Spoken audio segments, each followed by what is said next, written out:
Hello guys, this is your friend Shinobi Addict 2.0 and we are back with a new fanfic. Which is What If Naruto Build Harem with Mikoto, Tsunade, Anko and Kushina Part 1. And if you enjoy this fanfic then please press the like button and subscribe to my channel for more fanfic like this. And now let's start the fanfic. October 3rd year 36 AFOK. I slowly stood up from my crouched position in the middle of a huge crater. My clothes were smoking from the heat, the means of my travel exposed them too, and the water I had soaked them in was barely enough to prevent them from burning up. I would have no doubt shared their fate without the assortment of jutsu at my disposal. Well, I am confident it wouldn't have been enough to kill me. Not much is capable of that nowadays, especially since I got a handle on my bloodline.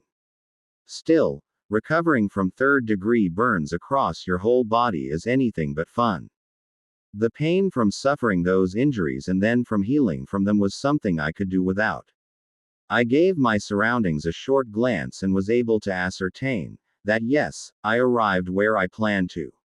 Seeing healthy trees alone was a strong indication I had succeeded. It had been years since I came across healthy plant life and the damage done to this forest was by my hands. I couldn't suppress my elation at that, and a smirk sneaked on my features. This was a rarity nowadays. Considering that where or rather when I was coming from there weren't many appropriate occasions for displaying such an emotion. But now that I have arrived, I can prevent it all from happening. Hey partner, we succeeded. We have another chance, and this time we won't waste it. We will protect your siblings together, I thought. But instead of a grumpy response of how he could see that for himself, I was met with silence. No, this couldn't be, I worried. Without wasting any time, I retreated to the sanctum of my mind, and what I found there was the confirmation of my worst fears. The clearing of the huge forest we designed together was empty. All trace of Kurama was gone. I couldn't even sense any hint of residual chakra. He was just gone. I dropped to my knees. I couldn't shake the feeling he knew exactly what would await him when we attempted this journey. I recalled how he tried to disperse my fears of what toll using his chakra in the ceiling array would have on him. How he distracted me from the problem, always insisting that as the strongest of the Biju, there was nothing that could hurt him, least of all a seal designed by me, his dumb human part. Damn it Kurama. Damn it, didn't we promise each other we would save the world together or die trying? How could you just abandon me and leave me hanging like this? Deep down, I knew this was unfair, as his sacrifice was what allowed me to come here. Still, he could have told me, I know we could have found another way. My eyes started to moisten. Another friend was lost forever. I was surprised that I was still capable of crying. Given how many times I shed tears standing at the grave of another dear friend. One would think the human body could ever hope to produce so many of them. I wiped away my tears with the crook of my arm, and silently I vowed that these will be the last tears I shed for a dead friend, ever again. I wanted to make sure of that. But I didn't have the best track record of keeping promises at this point. The only promise I seemed to always be able to fulfill, no matter how much I rushed headfirst into a fight, was to come back. I always came back, and every time I did, it was with the corpse of another of my friends carried within a storage seal to be burned, to prevent our enemies from desecrating them. I balled my hands into fists. Not this time, I promised myself. This time, all of my enemies would have to weep for their friends and their families if they dared to stand in my way. I expanded my senses more than dozens of kilometers in every direction and was hit with the presence of countless people living within my range. My focus immediately turned to the small village housing several 10,000 people. There was no doubt this was home. Given those numbers, I was at a time when it was still strong, perhaps stronger than I remembered it ever being. Good. And as if to validate my thoughts, I sensed 5 full squads of shinobi, who had been dispatched and were nearing my current location at a fast pace. This meant that it was time to make myself scarce. I was far enough away that I didn't need to fear already being in the focus of Konoha's all-seeing eyes, but that wouldn't be the case for long. With no time to dally, I set a foot forward only to lose my balance. I was able to right myself just in time to prevent myself from planting my face into the dirt. Damn. I took stock of my body and realized that my chakra coils had barely avoided being shredded by the ordeal that got me here, and it was a condition the rest of my body shared. It felt sore all over. I was exhausted, my reserves nearly spent, and by losing Kurama my chakra control was ruined. I was probably back at the level 1 had around the time I learned the Rasengan. Whoa. I really hoped this was just a temporary setback.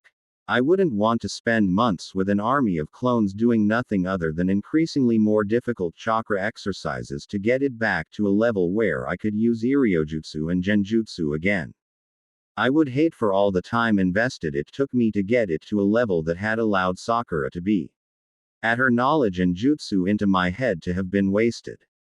Well, that was a problem for another time. At least the seals adorning my body were still there and functioning. Even with a Byakugan wielder part of those squads, it wouldn't be an easy task to find me. Since one of my seals blurs the energy running through my body in such a way that they have to look hard to be able to see me. I wouldn't look like a beacon of light in the darkest of nights for them like a shinobi with such vast reserves like myself normally would. Instead, they would see me faded, barely standing out against the background. Despite my best efforts to attain the absolute pinnacle of concealing seals, the Byakugan still had it beat. That just shows how fearsome it is, and its reputation as the all-seeing eyes was more than just deserved. The best I could hope for, if I had the misfortune to cross paths with one of them, was for the Byakugan user to be inexperienced. To not be a stickler for detail, those were the only ones who could be fooled with my little work of art. Of course, I didn't intend to let it come to that. An experienced average wielder of the dojutsu has a range of around 20 kilometers. Consequently, I just had to stay out of this range and circle around them to avoid detection. Well, I also had to hope for there to be none of those Hyuga prodigies like Neji with them, because, in that instance, 20 kilometers wouldn't cut it. By carefully moving my body, I was able to prevent a repeat stumbling over my own feet. After taking a few steps in which no further problem befell me, I slowly started to increase my speed, moving away from the point of my arrival. It took me a good portion of the day to circle and evade them, as there was not only the standard Konoha searching pattern employed by those sent to check the phenomenon that accompanied my arrival, but also the numerous ranging patrols close to the village. Aside from the Byakugan, there wasn't much I had to fear in the detection department.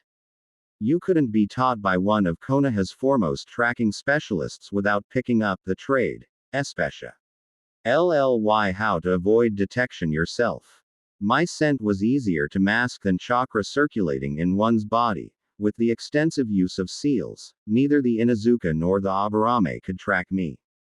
When I finally neared the 20 kilometers perimeter around Konoha, I partly deactivated my suppression seals to give MYS Elf the presence of an average Jonin. My attire helped, being a long, black, hooded coat that extended to my ankles, and as the Rokudaime, I was carrying an enormous amount of Anbu animal mask with me. There was no shortage of death in the latter days of our resistance, especially in the ranks of Konoha's finest. So for every mask I handed out, I had received 5 back, taken from the dead bodies of their previous owners. It had gone so far that being nominated for Anbu and bestowed with a mask was no longer seen as an honor, an award, to count yourselves among the elite for having become a shadow protector of Konoha, but was rather seen as a curse that only allowed for one outcome: death. The question being, how long until it was carried out. I hated it, every part of it. My younger self couldn't hope to fathom what it would mean to be Hokage even at the best of times, let alone during a war in which humanity fought against extinction. I chose to wear the fox mask. It was fitting, for more than just one reason. Historically, it was the mask given to the only Anbu operative who was always said to be working alone, the hunter, the metaphorical fox in the henhouse. At this point, I had no clue exactly what year I returned to. Sensing the third Hokage didn't help as he was the longest reigning Hokage of Konoha, having held office for more than 40 years only interrupted by the short reign of my father. What I could be sure of was the fact that I must be in a time before the Kyuubi attack. It was the only thing that would explain the high population. Furthermore, I could sense all of the Sannin within the village. Their chakra presences were mature, but still quite a ways off from their primes. This narrowed it down some, but it still wasn't as precise as I wished it to be before I would set foot in the village. Since there was no helping it, I approached the village over the last 5 kilometers via an Anbu return corridor. It was used for long-term absentees who might not be in the know regarding current security protocols and approach vectors, and as far as I knew dates back to the time of the first Hokage and has never changed since then.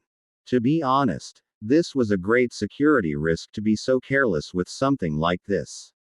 The only reason I could think of for it to have never been changed in all this time had its origin in Anbu splintered off in Danzo's route, and he made extensive use of this corridor. Because the third never intended for them to have a fallout over his machinations, he closed his eyes to it.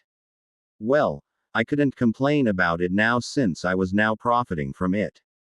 But inwardly I wondered if such sloppiness in this instance and other areas, stemming from the existence of route was what ultimately allowed Orochimaru to infiltrate Konoha and bring his troops into a position around the village, or if he was actively supported from the inside. This was a question that had never been answered to my full satisfaction even after I received the hat and possessed all the clearances to read the classified documents of the highest order. I had no intention to allow the events to play out the same this time. If I even get a whiff of Orochimaru thinking about defecting or conducting any twisted experiments, I would put him 6 feet under myself. And I was going to make sure that there was no way for him to return to the land of the living. I reached the small cave, a good kilometer away from the outer village walls, that marked the entrance to the tunnel system leading right into the village. It was protected by a security seal that could only be trespassed by someone wearing a Konoha Anbu tattoo or by a sealmaster. Meaning that a real sealmaster, not one of those quacks calling themselves sealmasters who had trouble sealing a biju with a pre-drawn seal and instructions. The seals in front of me had withstood the test of time and were still used to Konoha's second destruction.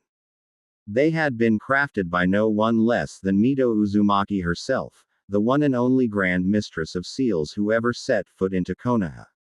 From what I was told, my mother never lived long enough to achieve Mito's prowess, but she had been well on her way to reaching the same heights. I expanded the seal written at the cave entrance to look at it, and it was once more made clear that Mito was the real deal. If I didn't already know this particular seal by heart, even I would have needed some time just to crack her seal encryption. To be fair, she didn't really make an effort here, and she had the right of it. This seal was nothing special. It was just a short stop-gap meant to dissuade all but the most determined from going any further. The real protection measure was of a different nature, like the invisible sensing barrier she crafted for Konoha. It was a true piece of art, and if Konoha used it as it was intended, to notice and intercept any and all who disturbed the barrier, no exception like the approach corridor, then I would have made the acquaintance of an Anbu squad by now. Complacency, after all, is death to a shinobi. With a trained eye, I found the relevant line and added a small disruption seal between the detection properties and the ones activating the alarms. By doing this, the seal would still detect my presence but wouldn't be able to trigger the countermisu. Res. My small addition was timed to only be active for the time it would take me to reach the village proper, after which it would dissolve as if it was never there, to begin with. With my modifications done, I entered the tunnels and followed them to the end. The whole time, I was dreading that someone decided to enter the tunnels while I was transversing them. The chances of it happening were slim, nevertheless existent.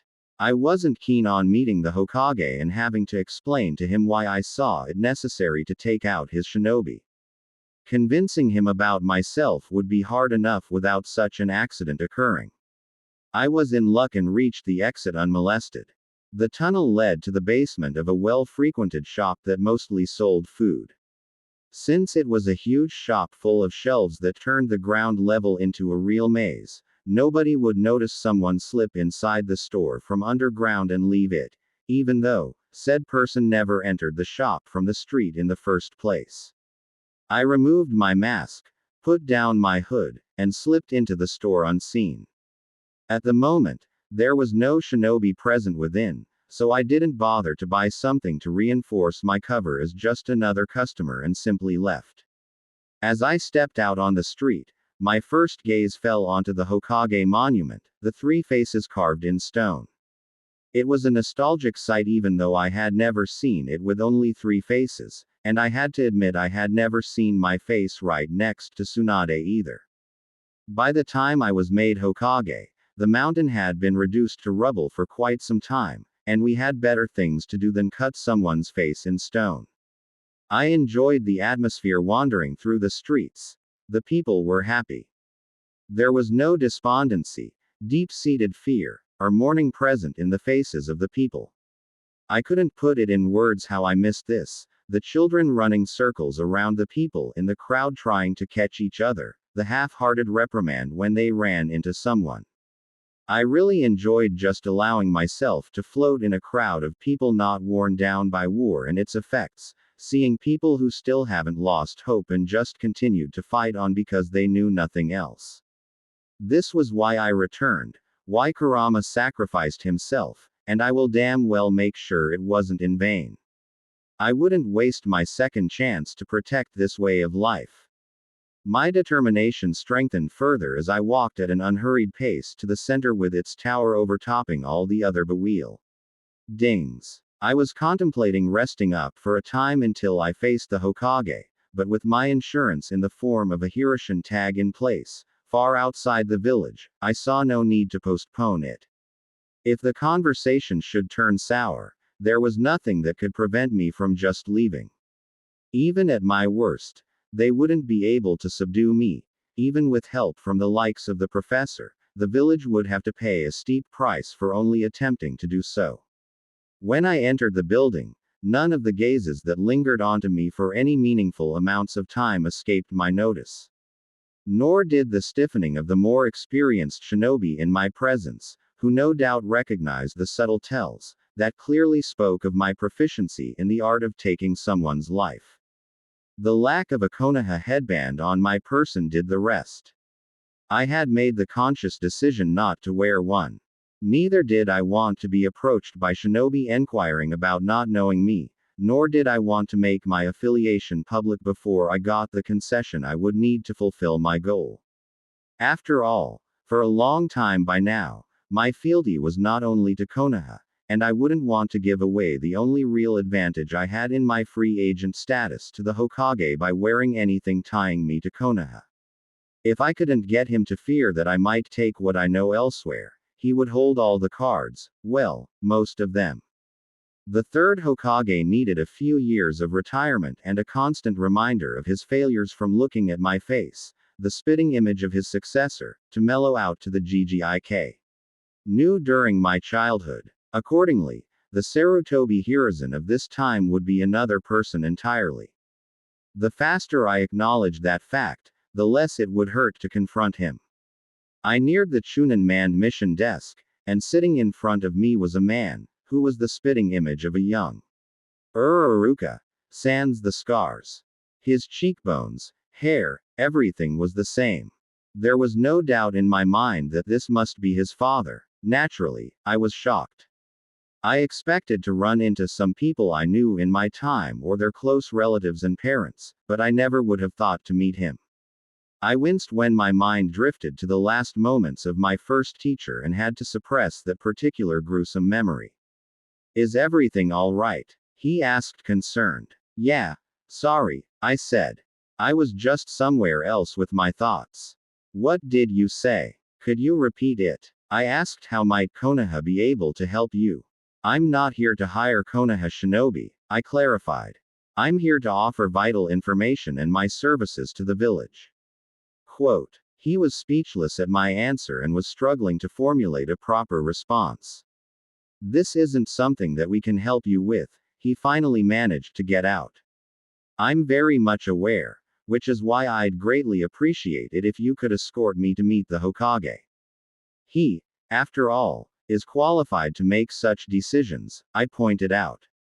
There was some hesitation, but ultimately he decided to humor me. Since it was above his pay grade, it was better for someone else to take care of it. He escorted me out of the room and up the stairs directly to the Hokage's office, one of the greatest shinobi of his time. The Hokage's secretary, a young, good-looking, auburn-haired woman, no doubt as a civilian-disguised Anbu operative going by her chakra, greeted him. Yumino-san, shouldn't you be at the mission desk?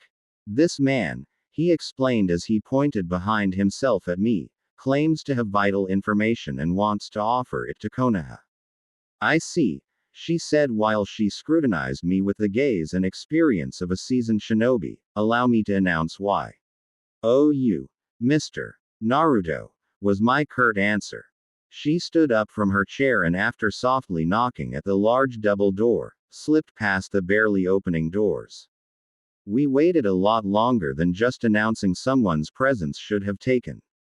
My best guess was that she was a censor and more than likely an expert in gathering clues through body language.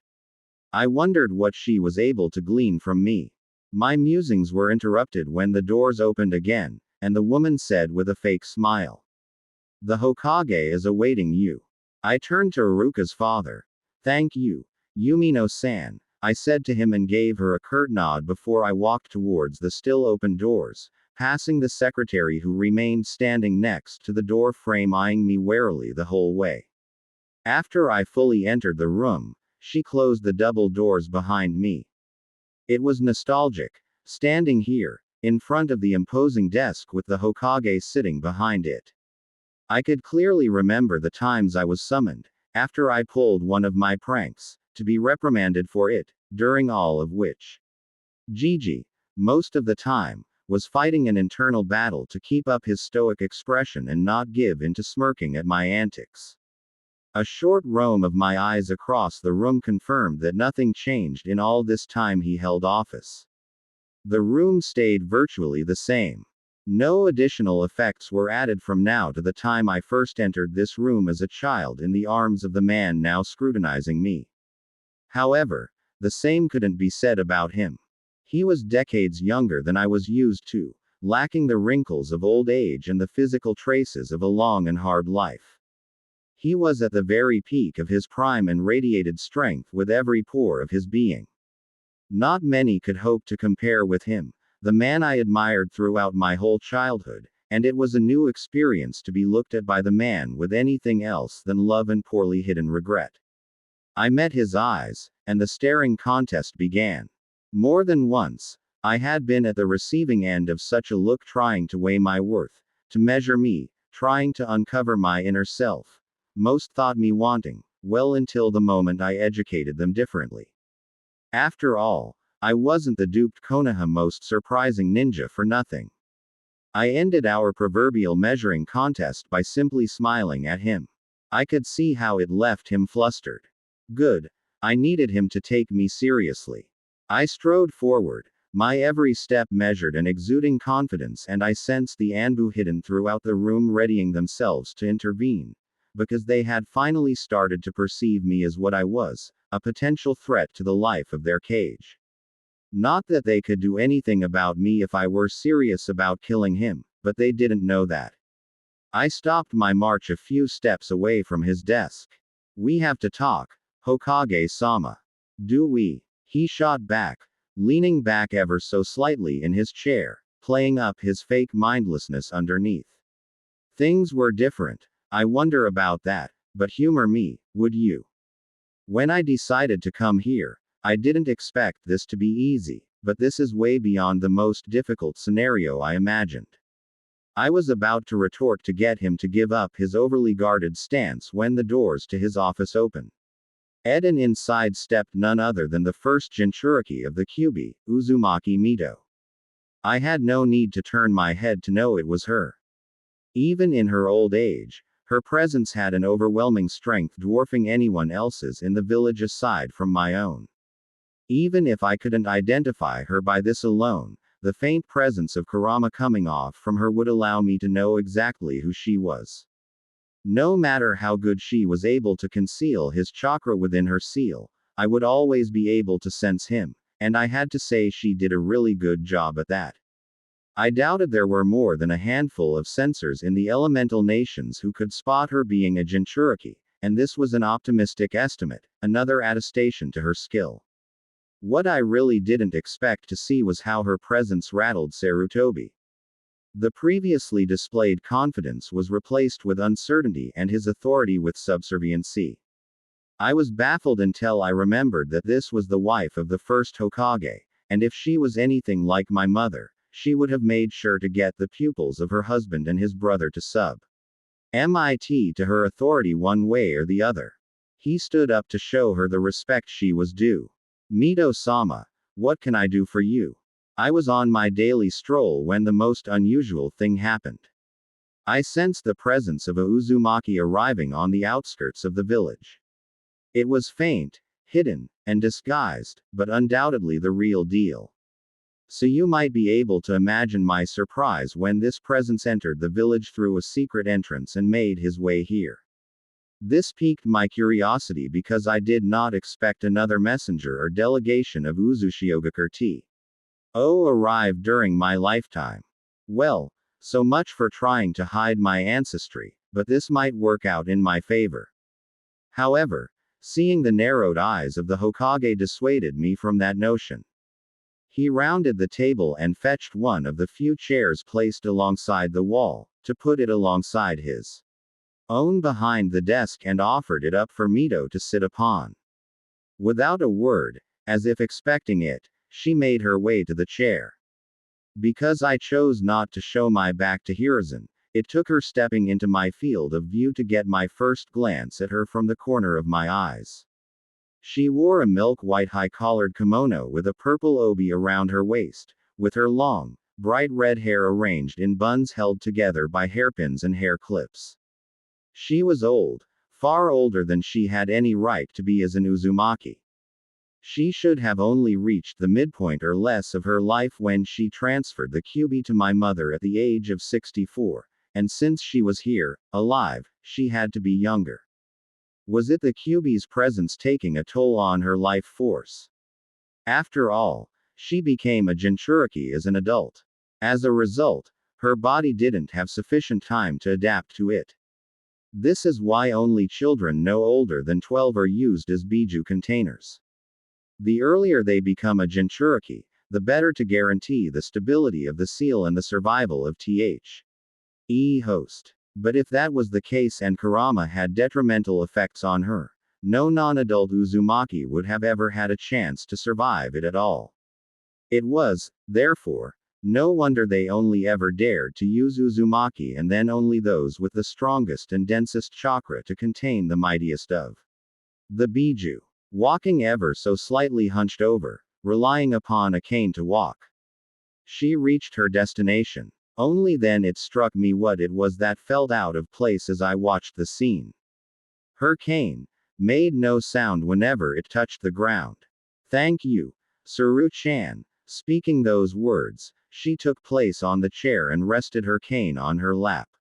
She used the time it took the third to return to his seat to look at me with a smile on her lips. I nodded my head at her and silently had my lips form the words Uzumaki-sama. When the Hokage once more sat in his chair he asked. So where were we, Uzumaki Naruto? I entertained the idea of objecting to the last name he decided to bestow upon me but decided against it, and my silence served to confirm Mito's assumption. I was about to tell you why I'm here, but before we continue, could you please take the necessary precautions to ensure my words will only be heard by you two? I requested. I could see how the Hokage was about to deny my request when a raised hand of Mito was enough to still his intended protest. Of course, Naruto-san. She used the cane held in her right hand to touch the ground right next to her feet with its tip, and a black half-translucent liquid-like mass star Ted to emerge from the point of contact. Within a few seconds, it spread in a circular fashion on the floor around us three, flowing unimpeded below even my feet. The propagation came to a stop with only us three standing on top of it. The edges of the liquid then began to form walls that rose up to the ceiling and then propagated towards the center right above its point of origin. Hence we ended up inside a cylindrically shaped barrier, allowing us on the inside free, slightly distorted sight of the outside. Impressive, I couldn't help myself from commenting. Please, no false humility. If any of those seals I can sense on your body originates from your brush, I might be able to learn a thing or two from you. She complimented. The narrowing of the Hokage's eyes at her statement made it clear he had to reevaluate me. Inwardly, I grinned, getting the confirmation that I could even surprise the current holder of the moniker God of Shinobi. You flatter me, Uzumaki-sama. My humble self replied. Would one of you please be so kind tell me what day it is? Today is the 3rd of October, she said. Which year? I asked. That question got both of them to raise their eyebrows. It has been 36 years since the founding of Konoha, the Hokage answered. Good. It was not ideal. I would have wished for a little more time to prepare myself and the village for the events to come, but I knew better than anyone beggars can't be choosers. Then, I'm not too late. Late for what? You better start to make sense soon and stop wasting our time, the Hokage barked. To make the Second Shinobi World War a short one, with Konoha as the ultimate winner, I simply stated. War. What are you talking about? The elemental nations never were so peaceful. The last border dispute was years ago. Our alliances are steady. There is no shortage of anything vital. There is absolutely nothing that would indicate we are facing another war, the Hokage lectured incredulously. Nevertheless, you are, I said. Am I right to assume Kushina is already in the village? That's classified information, the Hokage retorted. An amused Mito remarked, please, as if you would not already know the answer to that question. Quote, touché. It would be exceedingly hard to get anything past her considering her proficiency in reading emotions. However, there were a few secrets I had to keep even from them. Then, the events leading to the start of the Second Shinobi World War are already in motion. Quote, if this really is true, how do you know all this, and why don't you stop it? Sarutobi inquired. Because I can't. There are forces at work who want for the war to happen. If I were to stop this attempt of theirs, the next one or the one after that would succeed. But at the moment, we're in the prime position to be aware it is coming, and if we play our cards right, we can capitalize on it and cripple the manipulated attacking nations, for decades to come, giving us time to take out the real threat. I explained. Why would anybody want a war? What is their objective? Mito wondered. This time, the complete annihilation of the Uzumaki clan, I told her. That can't be. She slipped in her formal speech in her outrage. Why would anybody attack us? My kin are peaceful people, not engaging in any conflicts for years. Most of our shinobi and civilians alike never left the island, she lamented. Simple. They grew too powerful. Their very existence makes the use of their strongest weapons a risky gamble on the best of days. In addition, the bloodlines that can be attained, and the accumulated knowledge, make it a too enticing target, for some, to ignore. Of course, robbing Konoha, the winner of the First World War, of a loyal ally is just the icing on the cake, I said. An angered Hokage demanded, "Stop this farce, now. As if you could make us believe anybody could overcome Uzushiogekure's defenses. I've been there. The island is an unassailable fortress, their defenses impregnable. No army could hope to overcome that and not be crushed with their soldiers' blood coloring the whirlpools surrounding the island in red." Quote, "Are they truly impregnable? You especially should know there is no such thing as impossible in the world we live in. So what if you can't hope to overcome them from the outside? What about from within? As we're speaking, the enemy has already infiltrated Uzushiogekure and is sabotaging the defensive seals of the village." I gave them a moment to process that statement before I continued. In a little over a month, during the full moon of the 23rd of November, a combined force of Mizu and Kumo will penetrate Te Uzushiogekure's barriers, outgunned 10-1.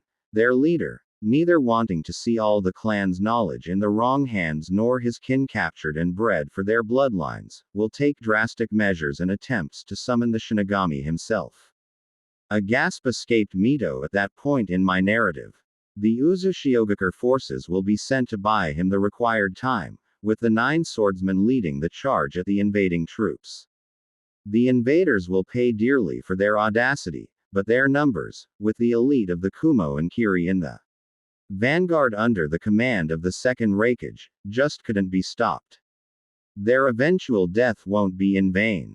The Shinigami called forth in a ritual that took the lives of all those summoning him, upon seeing his chosen clan being brought to the brink of extinction.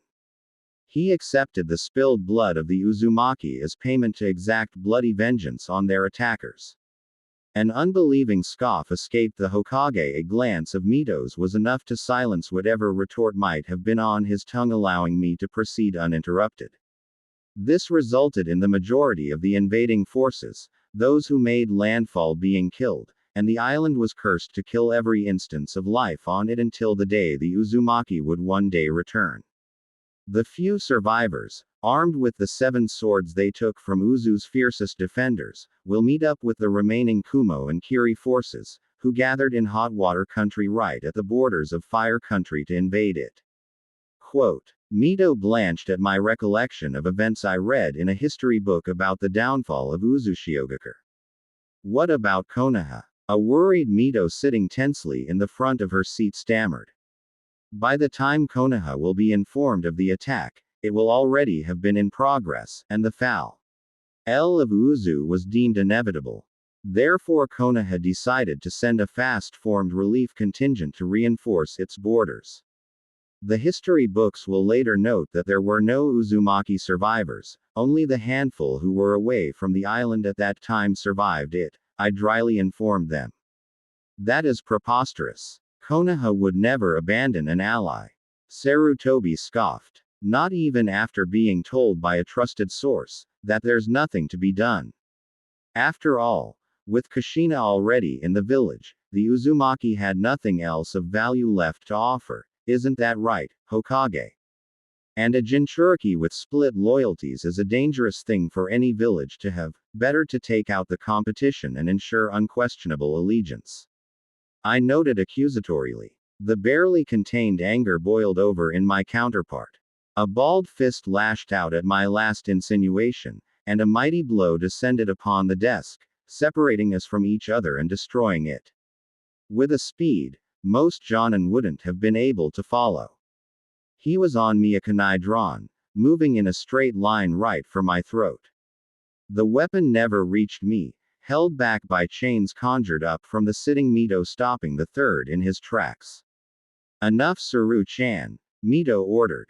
This was just a test. He did not mean what he said. Quote, the chain loosened its grip on his body and slowly withdrew back into Mito.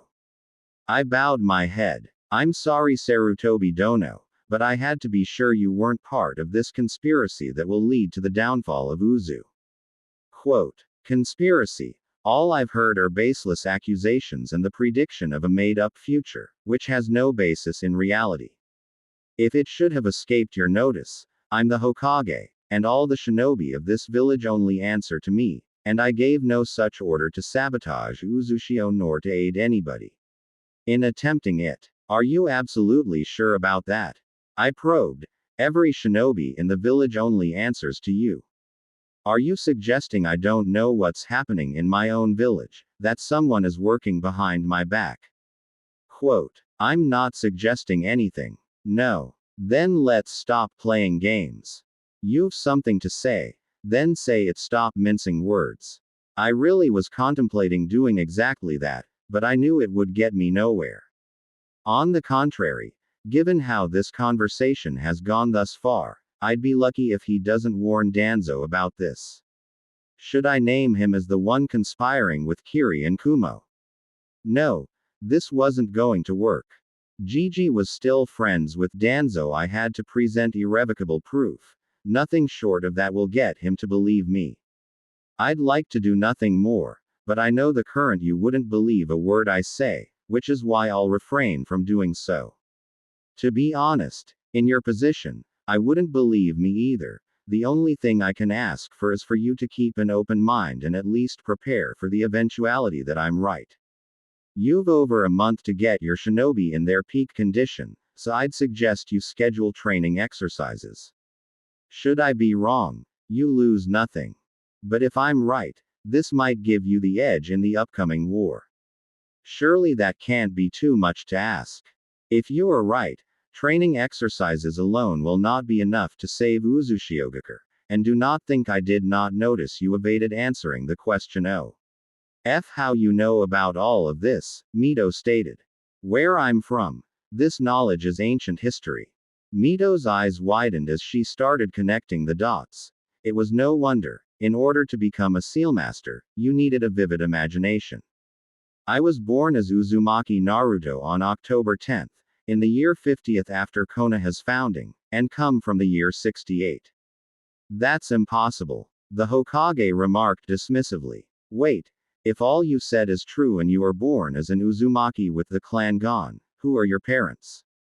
She barely asked the question when she connected another dot. It is Kushi-chan. It has to be. She is your mother. With a nod, I confirmed her suspicion. I'm her firstborn son and was the third Jinchuriki of the nine-tailed demon fox.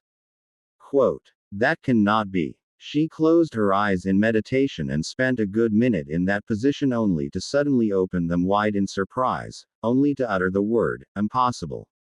The third gave her a curious look, and only then she started to elaborate. It is faint, barely noticeable in the process of dissipating, but there is no doubt this man was at one point the Jinchuriki of the Nine Tails, and throughout this whole conversation, he did not lie once. He omitted things, but never lied. You can't believe this made-up story about time travel, Hiruzen growled, doubt clearly written all over his face. Oh, but I do, she calmly announced. Tell me, young man, you were not just a simple jonin, and you certainly did not risk coming here just to prevent the extinction of a family you never even met, since you were born more than a decade from now. Has someone ever accused you of being far too smart for your own good? She smirked at me. Once or twice for sure. There must be a story behind it. I'd rather not talk about it at this point. My story is unbelievable as it is. I wouldn't want to needlessly pile on top of it. Fair enough, but you still did not tell us why you sought us out. Surely there were better methods to get us to act in accordance with your goals. The sealmistress questioned. Circulating rumors and warning Uzushiogakur directly are just two I came up with on the spot. Despite your young appearance, you do not strike me as somebody who would leave things to chance, therefore I am reasonably sure you did not come here with no plan and contingencies in mind. While true, it isn't that easy. The method I used to get here was a one-time deal, and I couldn't be sure how far back in time I'd get sent. Arriving before the attack on Uzushiogakur takes place was just one of many possibilities. The further in the past I'd have arrived, the more secondary objectives there would have been to fulfill. This situation is not ideal, but far from the worst case.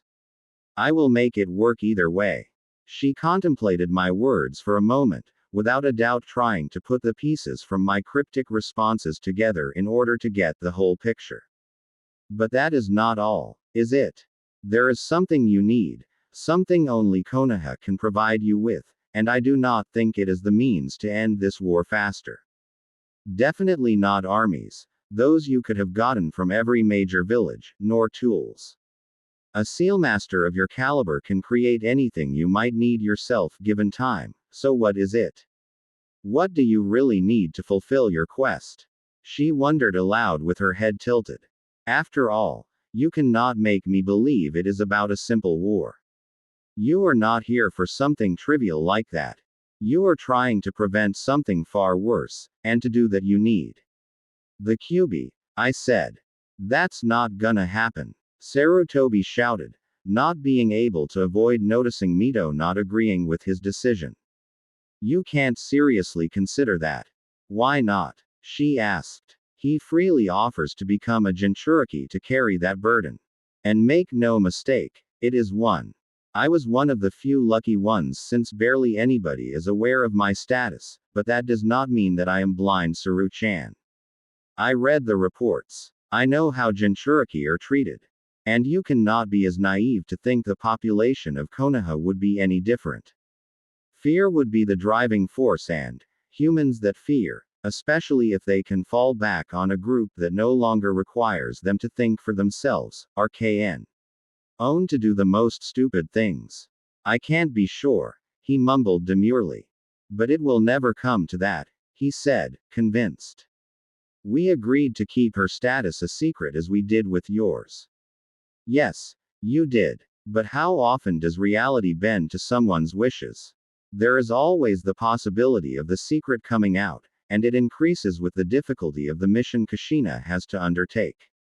A weapon that gets never used is worthless and only starts to rust in its sheath. She paused with a sigh, and her voice softened as she continued. You, despite your best efforts, won't be able to protect her from this forever. If the situation becomes dire enough, and it will, if Naruto is to be believed, she will be deployed, forced to use her power. We both know that, and even the Hokage will then be able to do anything about it. He is, after all, the one who has to protect the whole village, not just one citizen. It comes down to the numbers game every Hokage is familiar with. Sacrifice one and in exchange save hundreds or thousands even, that is what your job is all about. Making the hard decision for the good of the whole village, she lectured. So why should I not entertain the possibility if it presents itself? To spare little Kushi-chan such a fate when there is a strong, capable, and most of all compatible shinobi standing right in front of us who NTS to bear this burden. She questioned Sarutobi. There is just one thing I need to know, I need to be sure of, she continued. So excuse my straightforwardness. She focused on me with an intensity that sent shivers down my spine. Are you loyal to Konoha, to the will of fire? Quote. Yes, I have been my whole life and will be to the end of my days. Konoha is my home, the place my parents sacrificed their lives to protect. The place my friends died protecting, as will I asserted. Good, she declared. Let us get you something to eat, you must be starving. She raised herself from the chair when the Sandaime interjected. You can't. He got no further, stopped by Mito's sharp retort. What? Make that decision by myself. Did you forget who it is you are speaking to? Her voice took a dangerous tone. It is my prerogative to choose my successor. And the only concession I have to grant is that he or she is a loyal Konoha shinobi. Well, as far as I am concerned, that stipulation also includes future Konoha shinobi. So on what grounds are you interfering, Saru-chan? She eased up on the stare Sarutobi was exposed to when it became clear that there would be no reply and continued in a non-threatening manner. You should be grateful to this young man, for what he already did for this village and will no doubt continue to do so, if you allow him to. It would not set a great example for the rank and file if two people who both wore the hat would squabble about insignificant stuff, like some children. Quote. My mind came to a complete stop. How did she figure that one out? What a scary old woman. Admittedly, I didn't expect anything less from Tsunade's grandmother. Ba-chan's fierceness had to come from somewhere. I wasn't the only one at a loss for words. By the time the Sandame had processed the information, Mito was already standing in front of me. Her elbow raised, prompting me to take it. She then ended the discussion, bursting her barrier around us, forcing the Sandame to swallow whatever words he had on the tip of his tongue. She turned around one last time, addressing the Hokage. Can you or Konoha afford not to heed his warnings? Take your time and think about it, Saru-chan. I finally hooked my arm with hers, and escorted her out from the Hokage's office. While we stepped through the door, Mito said, You have got to meet Kushi-chan. She is such a whirlwind. When we exited the Hokage tower, Mito addressed me, breaking the silence that was prevalent during our descent from it. Don't worry. He will come around. Eventually, Mito tried to assure me. That's not what I'm war. I was saying when my stomach growled quite loudly. I paused in a moment of stupor, and then Mito started to giggle into the wrist of her kimono sleeve. She then leaned into me and whispered in my ear, You really are your mother's child. Out loud, she said, Let us go fetch Kushi-chan from the academy. At the snail's pace I am restricted to nowadays, we will be just in time for it to end, and we can go eat something, together. How does ramen sound? How did she know? I inwardly wondered. She just shook her head at my involuntary reaction. Uzumaki. So easy. Contrary to her earlier complaint, I found she was easily able to match the average speed of the people walking in the streets, and I really came to enjoy the atmosphere the people around us gave off. The easygoing and happy attitude that was prevalent took care of getting me to relax a little, and for once I regretted having lost my emphatic ability along with Kurama. It would do wonders for my mental health to feel other than despair, hate, and anger from the people in my surroundings. It wasn't my heritage that drew you to investigate me, right? I ventured. Out of the corner of her eye, I could see her grimace. No, it was not your heritage, she answered in confirmation of my suspicion. That's why you called me young in appearance back in the Hokage office. Because by any other metric, I was anything but. The extensive use of shadow clones had me already accumulate the experience of several lifetimes. This power is an incredible burden, especially with not being able to stop yourself from experiencing it, she mused. I can only imagine what it must feel like to touch upon the last emotions of somebody who you are about to kill, to feel their quote. Anger, despair, hate that you know for certain is directed at you. I listed, to continue her thought. She just nodded along. It's something you get used to, something you can blank out. If you had to kill them, then one way or another, they deserved their fate. This is what I tell myself. At least. After all, I see myself as a good person. So if they didn't deserve it, I wouldn't have killed them. It's as simple as that. I chuckled self-consciously. I'm probably just lying to myself, I mused. I mean, who thinks of himself as the bad guy? Even the most despicable persons I killed didn't see themselves as the villain. They somehow found ways to justify their crimes. It had to be done. If not me, then someone else, or for science.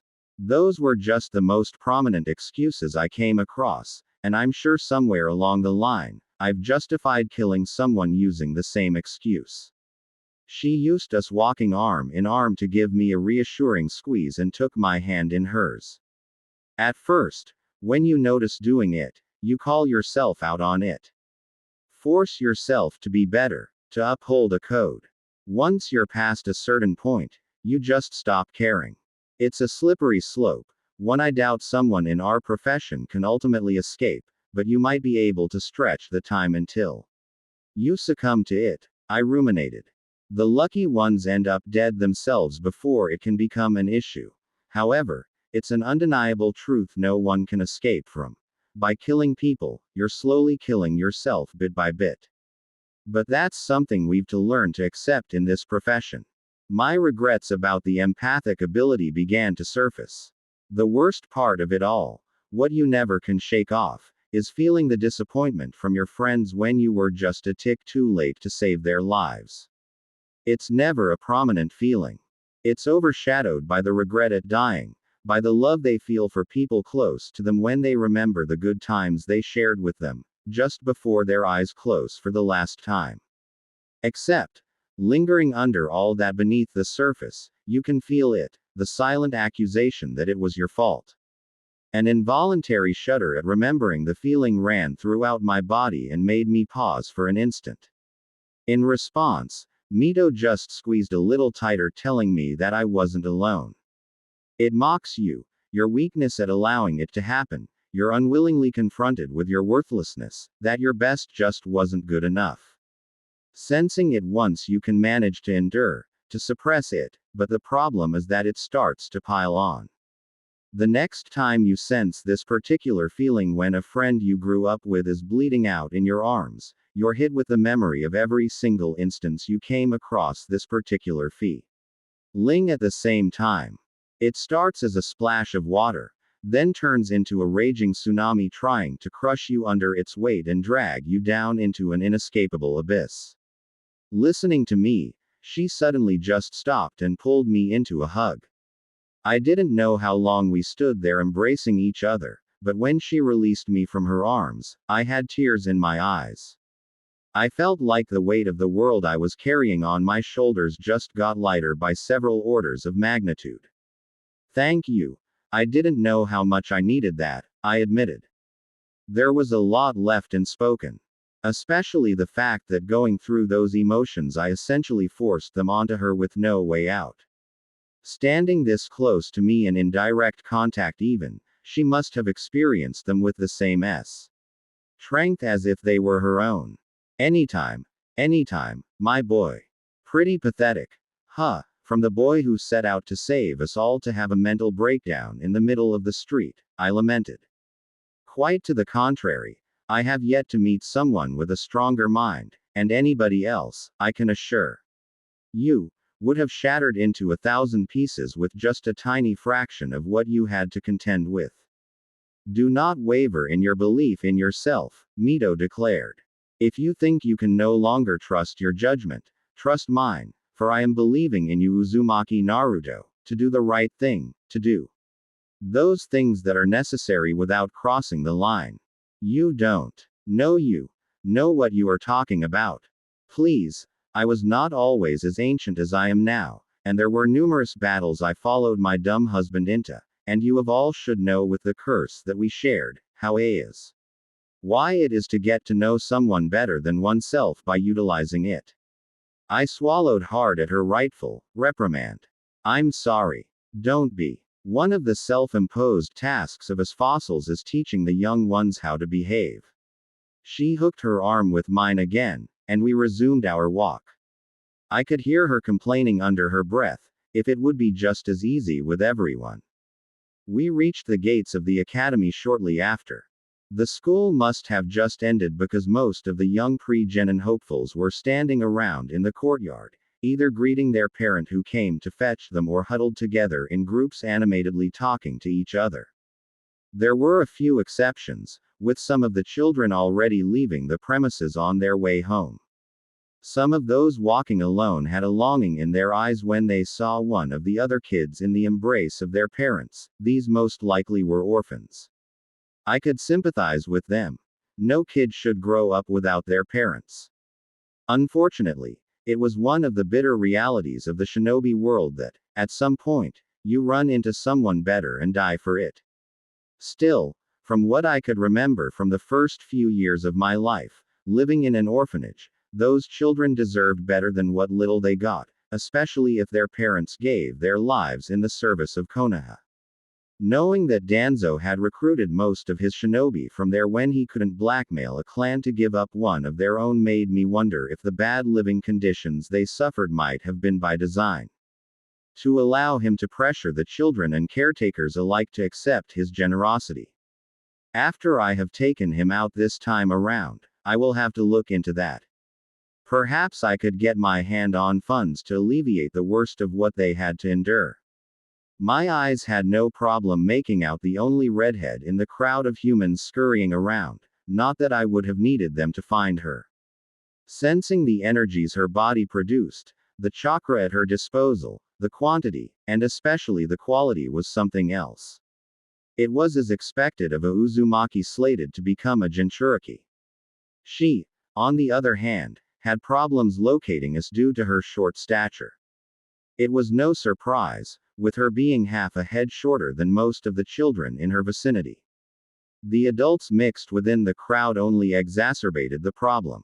So that even while standing on her toes, she had trouble looking past them. What immediately stood out to me as I watched her despite standing in the middle of a crowd was that she looked lost and alone. No other child took an interest in her. At most, they avoided her. Kushina wore a sleeveless yellow kimono-style blouse held closed by a green obi over a mesh shirt with a pair of dark blue shorts. Her hair was like I remembered it, Uzumaki red, long enough to reach her waist with two shoulder length GTH strands framing both sides of her face with a black clip in it that parted it to the left. Mito lifted her cane in the air and signaled Kushina. The next time Kushina's searching eyes fell upon the general area we waited in, her eyes widened at recognizing Mito. And without missing a beat, she ran through the crowd dancing around all the people degraded to mere obstacles in her way, only to crash at full speed into the waiting arms of a crouching Mito. Careful, young lady.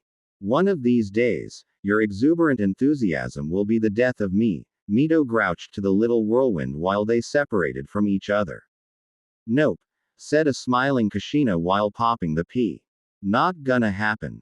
I won't allow you to Oba-san, you're gonna live forever. Quote, I would like to share in your belief, but that is not how life works. But enough of such gloomy thoughts.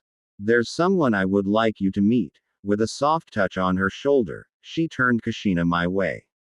This is Naruto. He is an Uzumaki just like us. She grimaced, turned to Mito, and asked, are you going senile Oba-san?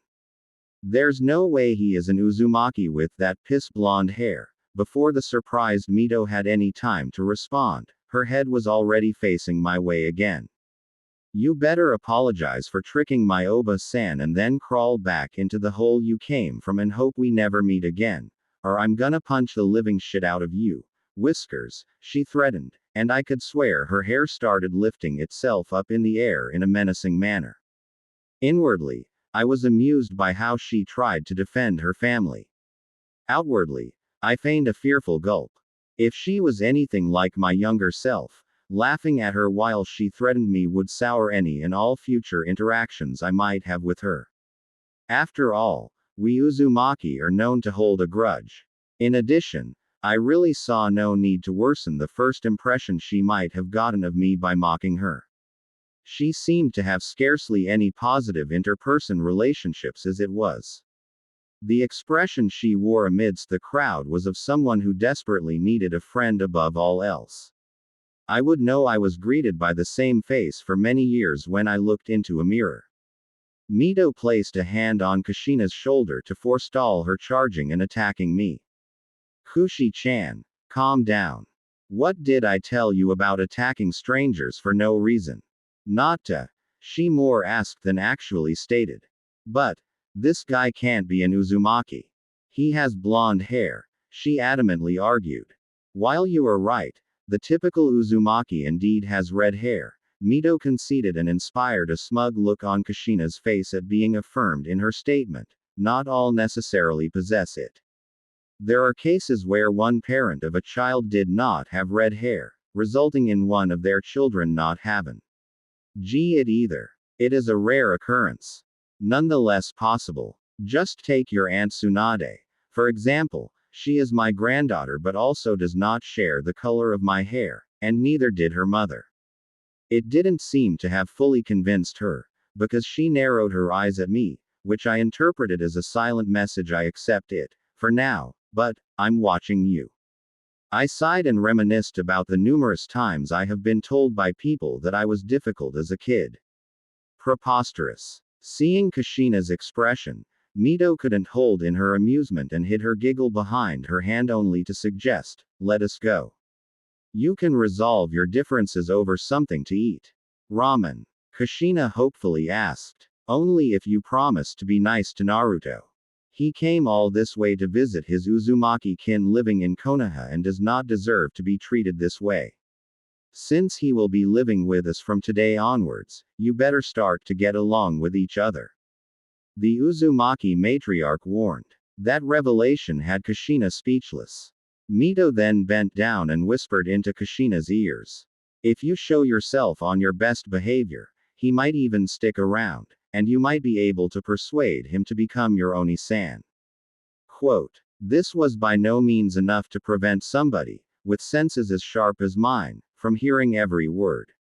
Not a moment later, Mito's teasing had a visible effect on Kushina as her cheeks went deep red.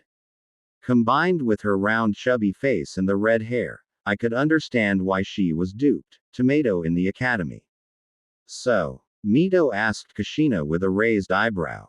Yes, I promise. She agreed reluctantly. Good, my little whirlpool, she said while ruffling her hair. Let us go. We walked a few dozen meters and left the crowd behind us, with Kushina practically dragging Mito behind her to reach the ramen stall faster. Where did you get those scratches on your cheek? I asked. She released Mito's hand from her grip and mumbled, don't wanna talk about it. She turned away from us and increased her pace and thereby distance between us in the process. I tried to say something, but seeing Mito shaking her head dissuaded me from that notion. Kushina kept walking a few steps ahead of us for the rest of the way. Her earlier good mood vanished without a trace. Her subdued behavior only changed when the Ichiraku ramen bar came into view. I shared her enthusiasm and barely managed to stop myself from running there myself, as it had been far too long since I last tasted the food of the gods prepared by one of his chosen. When we came closer, with Kushina already sitting on a stool, my eyes confirmed that yes, it was Tsuki, an incredible young Tsuki, but a Tsuki nonetheless. He was only a few years older than me if I had to guess. For a single moment, I wondered where Ayame was before my mind caught up with me, and I had to remind myself that she wasn't even born yet. Mito and I reached the stools at the exact moment. Tsuki placed the first bowl of steaming hot ramen in front of the Kushina. If there was ever any doubt about Kushina being my mother, seeing her making the ramen disappear in moments would have cleared those with absolute finality for anyone who has ever seen me eat ramen. I seated myself on a stool on Kushina's left, and Mito took place to her right. Mito-sama, it's always a pleasure, especially if you bring my best customer along. The usual. Tsuki greeted her with barely contained enthusiasm. Yes, please, one bowl of miso ramen. Coming right up, he said to her, before turning to me. What can I bring you, esteemed customer? Naruto. My name is Naruto, I told him. Naruto then, he affirmed. I took a moment to study the menu. For the most part, to satisfy my curiosity about whether it changed over the years or not. It didn't, so that left me with a taste test to see if Tsuki was able to refine his art over the years. Let's start off with bowls of miso, vegetable, and pork ramen. There was a hard to overlook glint in his eyes. I see, another ramen lover, he stated and started to prepare my order. If you continue to bring such customers to my doorstep, I will be able to buy you out in no time, Mito-sama. He joked. Too true. Tsuki-san, perhaps I should set them both on a ramen-free diet, she responded smirking. The last word wasn't even out of her mouth when Kushina attempted to argue against it.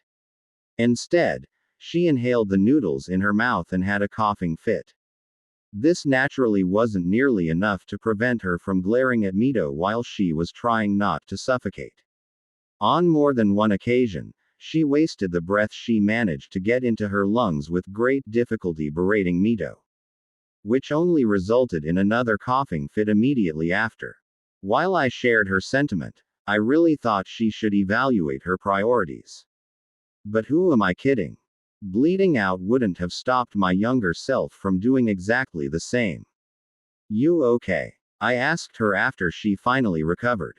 Yeah, she said with tear-filled eyes, and she was about to add something, but stopped herself and allowed a smirk to show on her face that va nished as fast as it appeared, replaced by puppy dog eyes.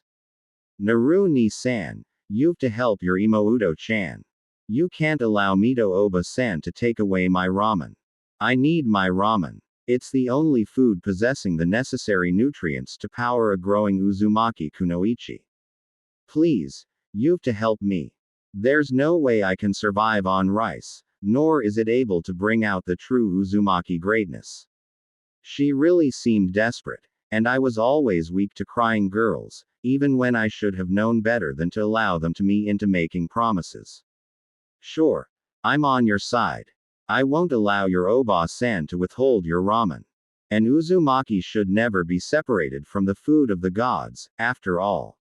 The words barely left my mouth when I was suddenly tackled by her, which nearly resulted in us falling from our stools, with her arms entwined arrow. Owned my midsection. She declared, "You're the best, Oni-chan." I lifted my head from looking at the redhead's face buried in my chest to look at a smiling Mito, who silently mouthed, "Too easy." For a moment, I contemplated being angry at her for manipulating us, especially Kushina, in such a way. Oot thought better of it given she helped me gain her acceptance. I mouthed my thanks in response. It took Tsuki placing Kushina's second bowl on the counter to get her to release me. The bowls for Mito and myself followed not a second later. I took some chopsticks and savored the scent, the texture, the taste of my first bite.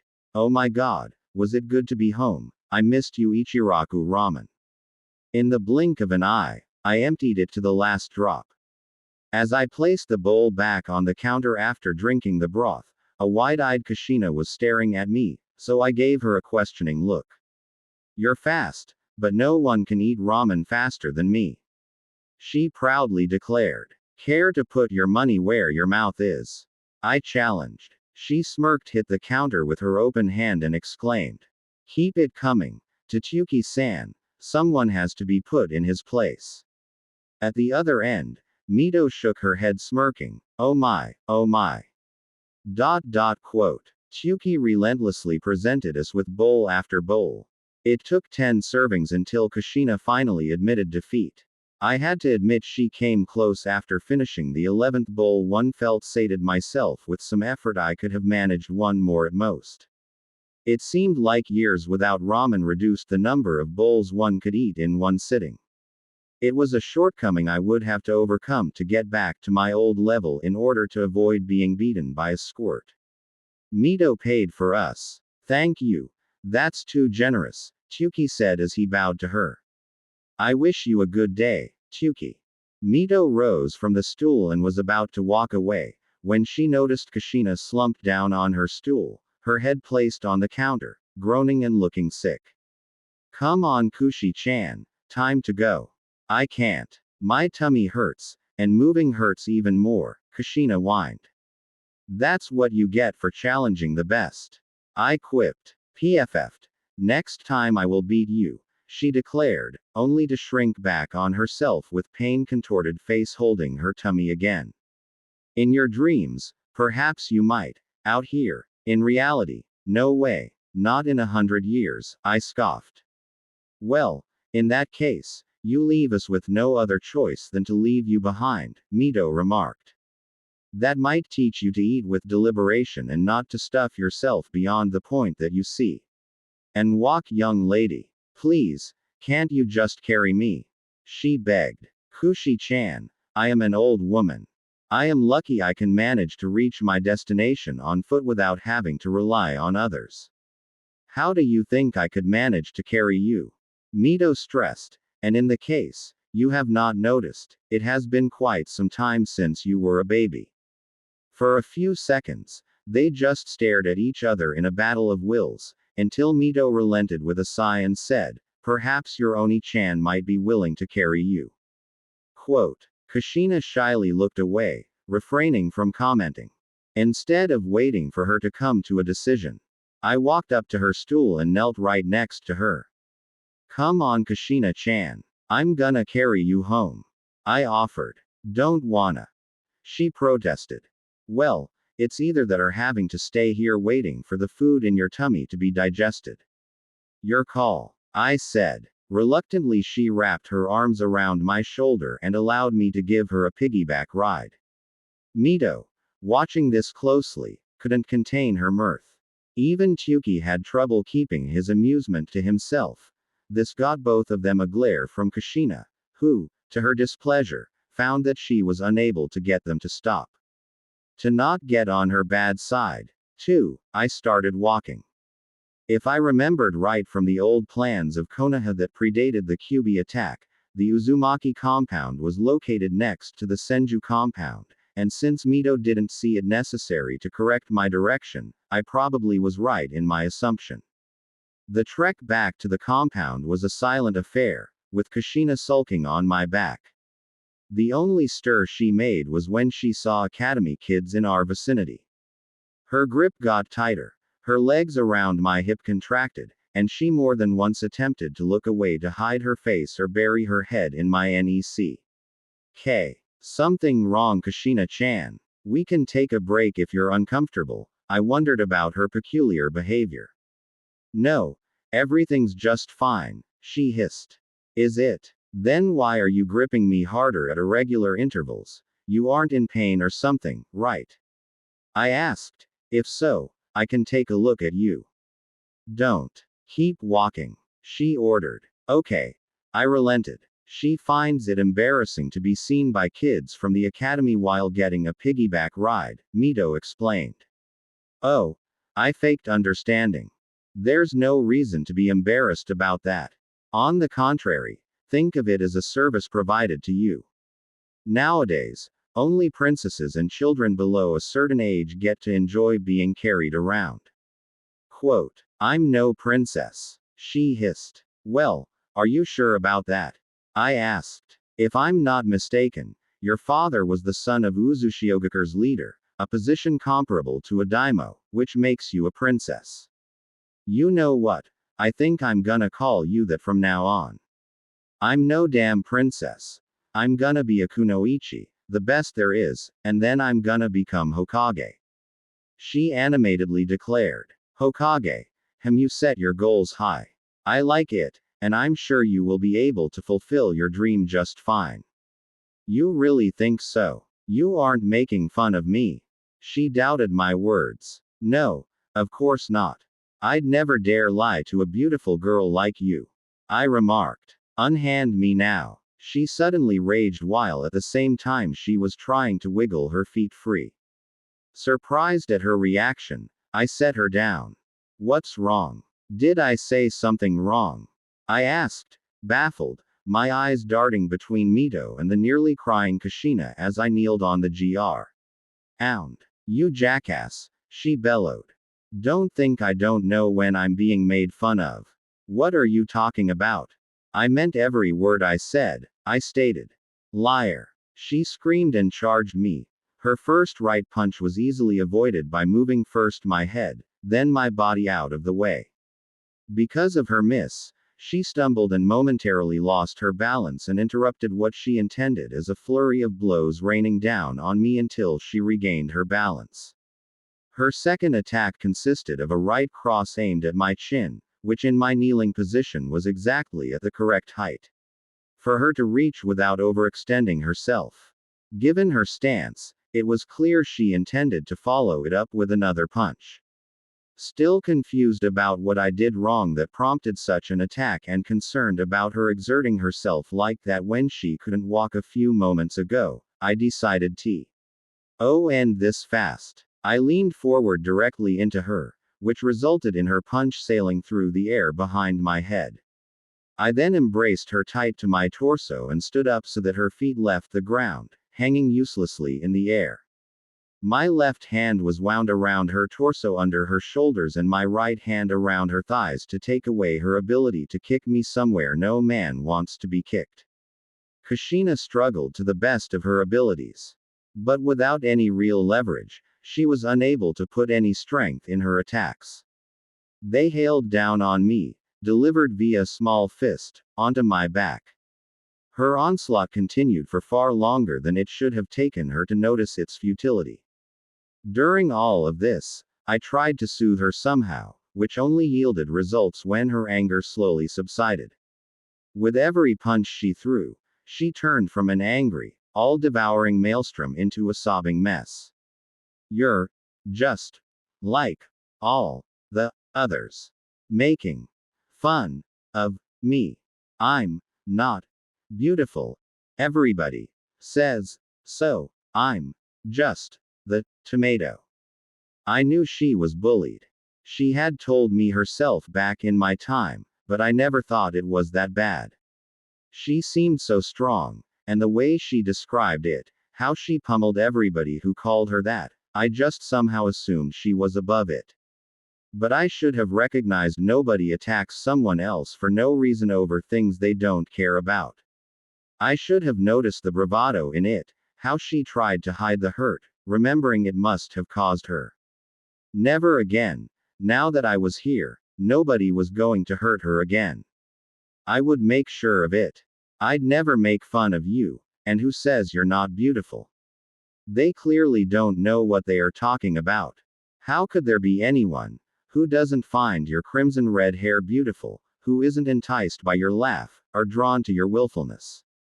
Quote. Stumped by my truthful response, her cheeks reddened, and she tried to wipe off her tears. You're not lying to me, Oni-chan. You truly think my hair is beautiful? She asked with tear-filled eyes. Yes, and so are you. Don't let anybody tell you differently. They are just jealous that they don't have such nice and beautiful hair like you. The words barely left my mouth when all the air left my lungs because of how hard she hugged me. You're the best, Oni-chan. Not for much longer if you continue to strangle me, I pressed out. She loosened her grip with a tint of embarrassment at her enthusiasm. And of course, I'm the best. I need to be in order to be called Oni-chan by the future Hokage, don't I, Harem? I said playfully. Her response only consisted of a, true. She then snuggled into me. A cursory glance at my surroundings had me notice that all the people around us stopped what they were doing to watch us. Some were blatantly staring, while others were more subtly. Nonetheless, to my trained eyes, it was clear what they were doing. In any event, I didn't expect to be the talk of the village quite this fast. It wasn't that I counted on my anonymity to last, just that in case it did, some of the things would have been easier. I just hoped that there wouldn't be any fallout from this for Kushina. Her academy life seemed hard enough already. Otherwise, I might be forced to have some serious conversations with a few of her teachers that might involve some threats to their continued well-being. Mito, on the other hand, was standing there with a huge grin plastered on her face. You did not tell me you were a heartbreaker, she smugly sta. Ted. I nearly fell over my own feet at that comment and dreadfully realized what I had just done.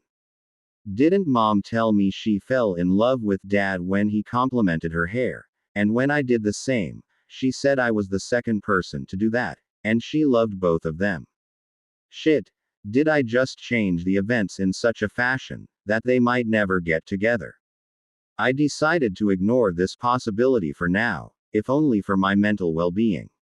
Something wrong? She asked, amused. You look like you have seen a ghost. Please, don't mention ghosts around me, I told her. Oh, is there someone frightened of such things? She said knowingly at my grimaced face. Do not worry, I approve. I couldn't help but glare daggers at the back of Mito. She walked another few meters, feigning not to notice me falling back. Come, let us get your Harem into a bed, she teased, and I didn't get flustered at her insinuation. Nope, not at all. I was even preparing myself to be on the receiving end of Kushina's anger, but a short glance showed that she was sleeping like a newborn in my arms.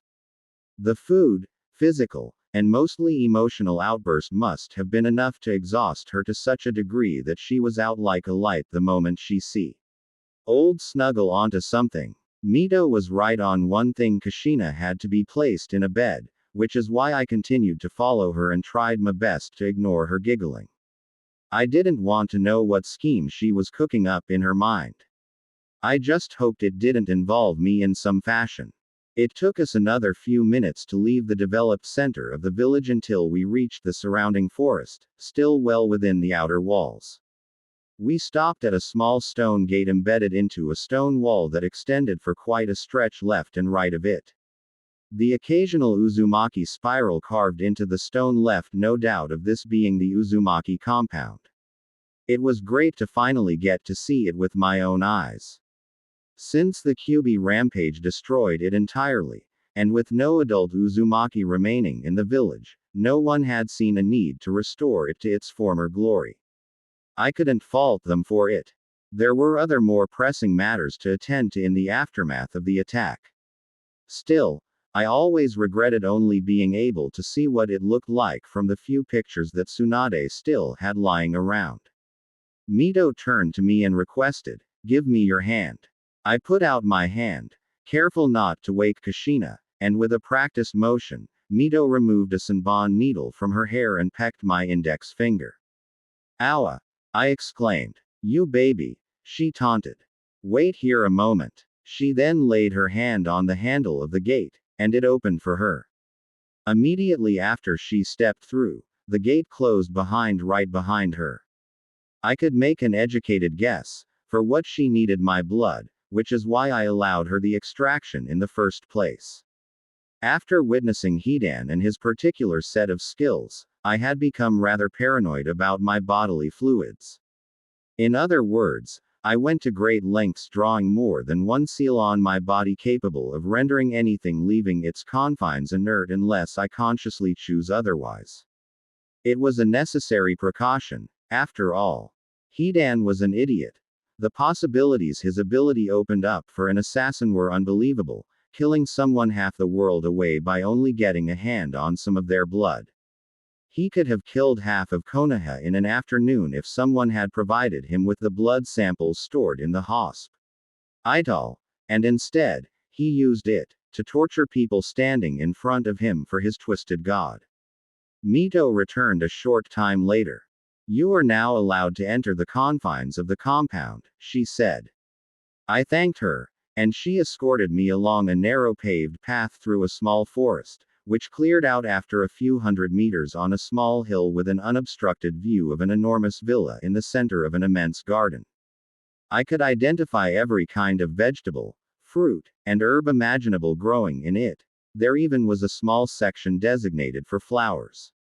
It was a truly magnificent view, like a piece of paradise. The villa wasn't any less noteworthy.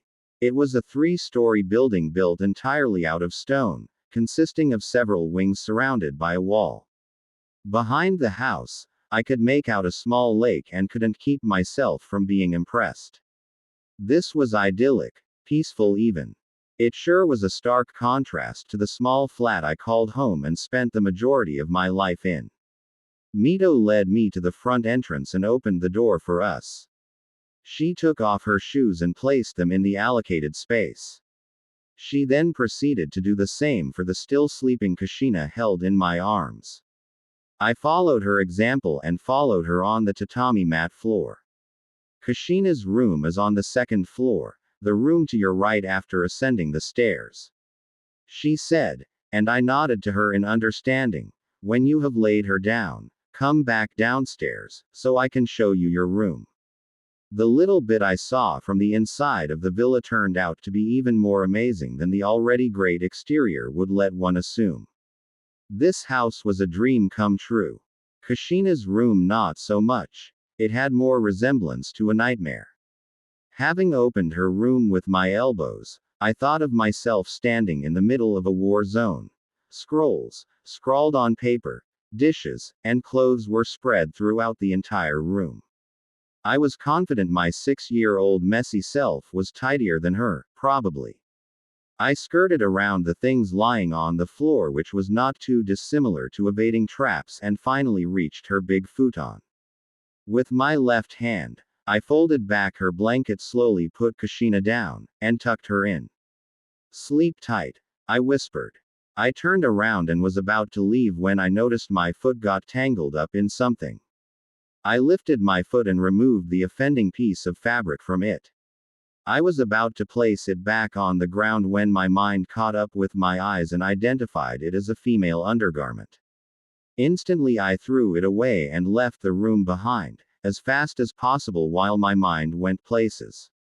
Outside, I rested, leaning on her door to get myself back under control. This wasn't what I expected to come across. When the shock receded, I deemed it safe to venture downstairs. I knew my reaction wouldn't have escaped Mito, who seemed to be a sensor on par with myself, but sensing and seeing so. Mething is an entirely different matter. I wanted to preserve a little bit of my dignity and not lose it all on the first day. I found Mito sitting at a chibudai, with a steaming teapot standing in the middle of it. A steaming cup was in front of her, and one more was on the opposite side of the table. The chibudai was placed next to a large translucent wall, allowing for an excellent view outside, showcasing the beauty of the lake and the vast backyard of the house. Clearly, responsible for this had to be the work of the seals painted on the bottom panel of each section of the wall. I wondered if the wall was translucent from the outside or if it only allowed for a one-way view. Seeing Mito was silently waiting for me to sit down, I reined in my curiosity, walked to the shukicheng and seated myself. "Tea?" she inquired. "Yes, please," I answered. She took the teapot and filled my cup with a hot, aromatic green liquid. I didn't particularly like tea. Despite that, I came across a huge variety of it because those I surrounded myself with enjoyed it a great deal. Despite all my experience with it, I couldn't place this one. It smelled different than any other tea I had come across so far. "It is my own blend, made from leaves only found on Uzushiogakure," she answered my unasked question. I took the cup and took a sip, mostly out of politeness. Unexpectedly, I liked how it tasted. To make sure I wasn't just imagining things, I took another larger sip. It only confirmed my initial impression that yes, this stuff was good. "It seems you like it." I never acquired the taste for the tea the mainlanders serve. "It tastes too bland with a bitter undertone." I was astounded by her comment. Those were precisely the words I used in the past to explain why I didn't like to drink tea. As nice as it is to drink tea with you, even more, now that you managed to convert me to drinking tea. Trust me, you, by far, weren't the first one that tried. "I'm sure it isn't the reason why we're here," I noted accusingly. "No, it is not." "Why are you truly here?" she asked. "I was afraid you'd ask me that. Can we not talk about it?" She gently shook her head at my pleading inquiry. I took a deep breath. Yeah, didn't think it would be that easy to avoid answering that particular question. Quote. Instead of answering her, I unsealed the last headband I wore from one of the scrolls one had fastened on my back. I handed it over to her. Written on it was just one word: shinobi. She gave it a good look. Wide-eyed comprehension dawned on her. "That bad?" she asked, with a serious inflection in her tone. "Worse. We came together, all the shinobi, forgetting all past grievances, of which there were many, and fought one enemy and his pawns, and we were losing badly." After trailing the word etched into the headband, she wordlessly returned it to me, and I placed it back where it came from. We sat there for what felt like a very long time in complete silence while she digested the news. "Kushina died, did she not?" Long before her time, she suddenly said, breaking the silence. It was more a statement than a guess or a question. Yes, she died the day of my birth. Both my parents were attacked shortly after she brought me into this world. Quote. Taking advantage of the weakened seal, she interjected. My God, they died. I nodded. That's why you were made Jinchuriki long before it was time to pass on the burden, she concluded. Yes, they were able to seal the QB inside me with their dying breath. I never got to meet them, and until I turned 16, I didn't even know their names. I told her. So, in the end, you and Kushina both had to pay the price for my mistake, she somberly said, dropping her gaze. I don't see it that way, I objected. You couldn't have known. While true, the first few years of my life were hard, and I don't think of them fondly, they weren't all bad. They taught me many valuable lessons, the most important one being that family is everything. And if not for Kurama, I wouldn't be here today. Kurama, she wondered. The QB's name. After some ups and downs at the beginning, we became friends, no far more than that brothers, I sighed. I miss him dearly. Quote. She clearly was surprised at hearing that admission. You gave me a lot to think about today, but one thing became clear. The QB cannot be allowed to be sealed in another woman. The risk of a repeat of what you told me is just too great, and if I had not already decided to give. She hesitated to use his name, Kurama to you, this information would have made up my mind. I always wondered why every QB Jinchuriki that came before was female. Mito's case is easily explainable as she had sealed Kurama within her mid-battle. Consequently, it made the decision to use Kushina as the next host questionable, with the seal weakening while giving birth. I highly doubted that Konoha was keen on burdening themselves with that risk. Neither did I think the Uzumaki clan had no male children in their midst fulfilling the requirements of becoming a Jinchuriki. That meant either Mito or the Uzumaki clan pushed for her. I didn't see Mito doing that. With her descendants living here and being a citizen of Konoha herself, the Uzumaki clan, on the other hand, was quite possible. After all, difficult birthing conditions that could result in Konoha's extinction might dissuade them from trying to breed in Uzumakis for themselves to get their hands on the highly sought after Uzumaki blood. Such a plot would be far easier to implement with a male Jinchuriki, because it eliminated the risk of the QB escaping. Additionally, men are able to impregnate more than one woman at a time. They could get themselves a whole clan of descendants in the span of a single generation if enough women were to be provided. That outcome would greatly diminish the worth of an alliance with Uzushiogakure for Konoha and bolster its strength with all the Uzumaki blood contained. So as the junior partner in this alliance, the smart thing to do was to make themselves irreplaceable. But it didn't stop the cravings if Danzo was anything to go by. Still, with Mito's offspring as an example, Danzo knew that the Uzumaki properties diminished or got lost entirely for whatever reason. In certain circumstances. After all, bloodlines had to be a dominant trait for there to exist clans possessing them. He was taking an awfully great risk since he couldn't know for sure that Kushina could produce children fulfilling the requirements as a container. He couldn't have known at this time what Orochimaru could do, and to my knowledge, Kakashi was the first non-Uchiha with a successful Sharingan transplant. Was I overlooking something? In exchange, you have to promise me something. Mito implored. Anything. There was not a moment of hesitation when I responded.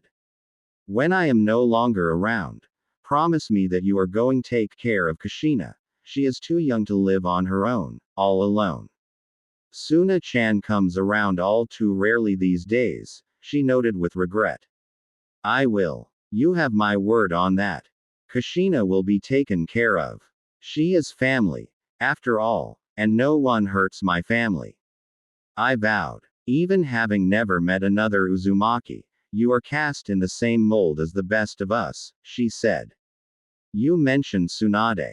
Why aren't you living with them in the Senju compound? Together with them and the rest of your family?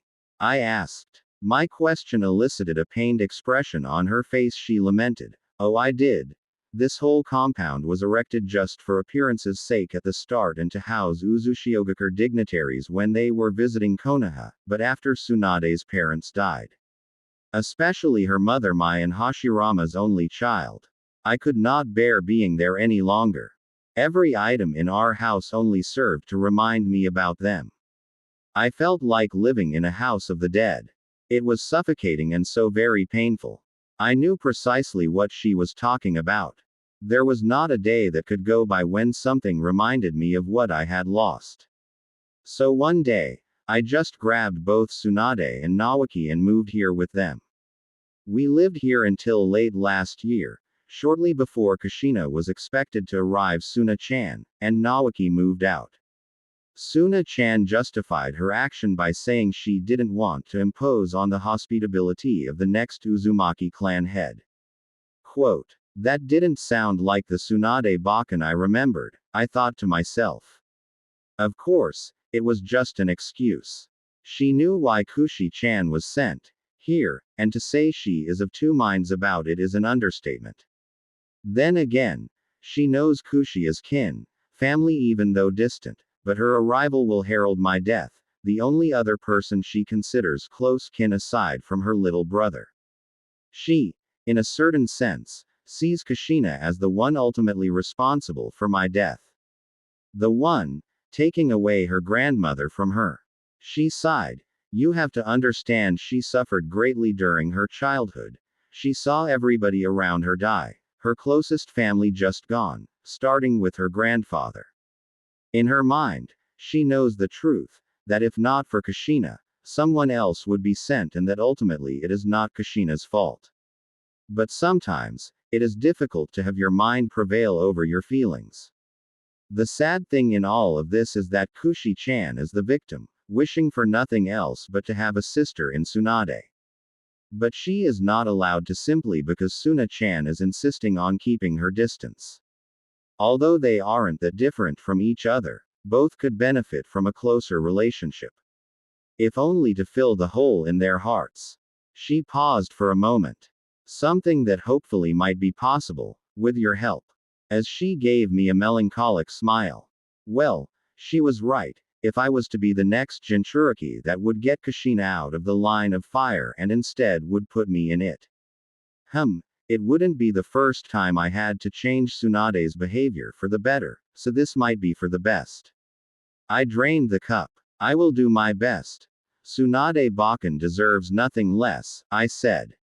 I cannot believe that she allowed you to call her that. She doubted my statement with a smile on her lips. To be honest, I didn't give her much choice in the matter, I said. As I reached for the necklace around my neck to show it to her. That explains a lot. But you better not let anybody see you wearing it, she warned. Right. That would invite unnecessary scrutiny. I will seal it away before going to sleep, which reminds me, is there a room and a bed I can use? The journey left me exhausted, I confessed. Of course, the room at the end of that corridor is the one prepared for you. A fresh futon, blankets, and towels are already there. If you need anything else, do not hesitate to ask. Quote, that's plenty enough. I just need some shut-eye. The rest can wait for tomorrow. Good night Uzumaki-sama. I bowed before her and took my leave. I was surprised when I stepped into the room. It was huge and extensively furnished. I wondered about being in the wrong room until I saw the futon and the towels, which was enough that in my current state, I didn't care. I stripped most of my clothes and together with my necklace, sealed it up in one of my scrolls. I placed them all on a table and then laid down on the soft and warm futon, my tired eyes closed within moments. The loud chirping of birds outside the window of my room woke me up. I turned around and was greeted by warm sunbeams falling on my face. Squinting my eyes at the brightness to little effect, I resorted to shielding my eyes with my hand. Flipping myself on my back, I rubbed the sleep out from my eyes and stretched my body like a waking cat. In the process of doing so, my blanket got kicked on the floor. I moved to a sitting position and rolled my shoulders. Impressed by what a good night's rest in a comfortable bed could do for one's wellness. I stood up and gave the room another once over, which confirmed I didn't misinterpret what I saw yesterday. This really was a large room. I wondered with what I earned it. Lying on a chair next to the futon was a white kimono, as my touch confirmed it was manufactured from the finest cloth, somethi. I couldn't have afforded as a child. Later on in my life, when I could, the last thing on my mind was owning fancy clothes. Placed on top of it was a note, written in the most artful handwriting I have ever seen. You might prefer something more comfortable to wear than your rags. Mito. Thinking about it, yeah, actually I do. On the other hand, calling my badass clothes rags was a bit too much.